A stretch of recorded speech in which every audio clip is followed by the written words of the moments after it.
Salam entrepreneur UC Onliner. Jadi kalau kita melihat memang suatu konsep memulai usaha dan kalau saya bisa merefleksikan kembali ke awal tahun 97 waktu saya memulai usaha itu situasinya memang sangat berbeda.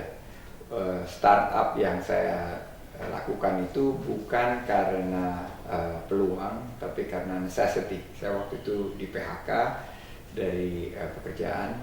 Satu yang melandasi kita waktu memulai periode itu adalah survival.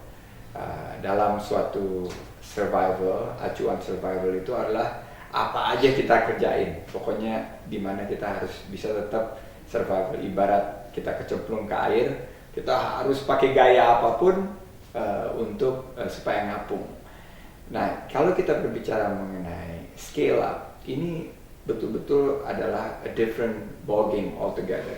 Karena kalau kita untuk survival startup itu kita bisa gaya ngapung, model kiri kanan, tangan ke samping ke kiri ke kanan, yang penting asal ngapung, kita bisa lakukan itu. Tapi begitu kita memiliki suatu tujuan dan mulai menata daripada business plan kita harus belajar betul-betul skill untuk scale up.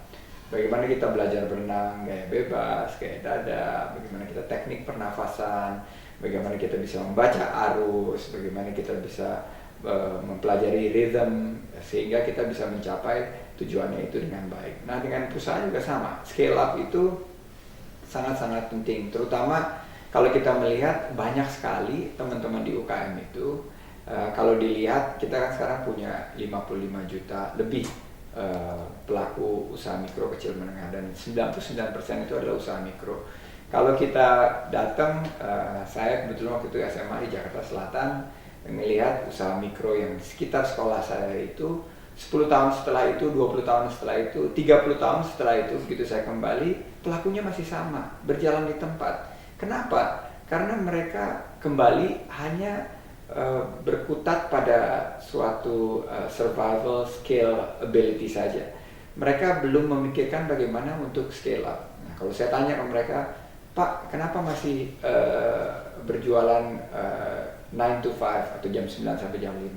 Ya, karena juga ada tugas-tugas lain. Yang penting katanya satu, anak sudah bisa disekolahkan, saya sudah bisa makan, sudah bisa melihat anak saya menikah dan lain-lain. Tidak ada keinginan untuk men-scale up. Jadi challenge pertama daripada scale up itu adalah mindset.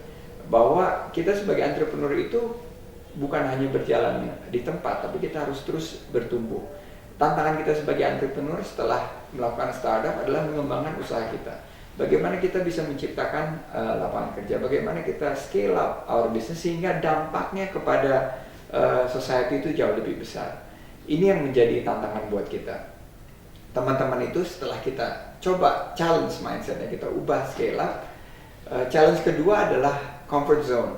Nah, selalu banyak mereka menyatakan bahwa ya begini aja udah cukup kok. Dan sesuatu comfort zone itu bukan hanya ada di dalam kategori profesional, tapi dalam entrepreneur ada juga comfort zone. Begitu mereka merasakan hal yang sudah cukup nyaman, kira-kira cukup yang dia dapatkan, aman dan nyaman, ya dia nggak berkembang. Dia bilang ya udahlah segini aja cukup. Itu saya temuin di beberapa UMKM yang sudah masuk ke skala bukan mikro lagi, ke kecil, tapi nggak bisa naik kelas ke kelas medium. Saya tanya mereka bagaimana bisa meningkatkan ini, sudahlah, sudah cukup. Nah, itu namanya comfort zone.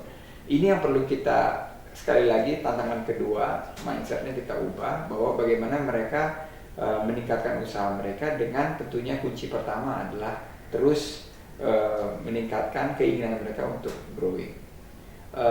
Kunci ketiga saya rasa inovasi.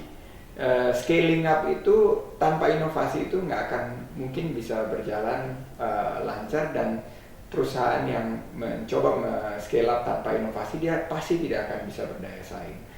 Tantangan berinovasi ini sama juga, karena kalau kita tidak berubah dengan inovasi, kita pasti akan tertinggal zaman ya. Banyak sekali kita lihat perusahaan-perusahaan yang setelah berhasil melalui comfort zone tapi tidak melakukan inovasi, dia ada di berjalan di satu track yang mereka yakini itu adalah track yang sudah aman, ternyata inovasi-inovasi yang muncul dalam teknologi dalam dunia yang sangat cepat ini bisa mematikan entrepreneur tersebut.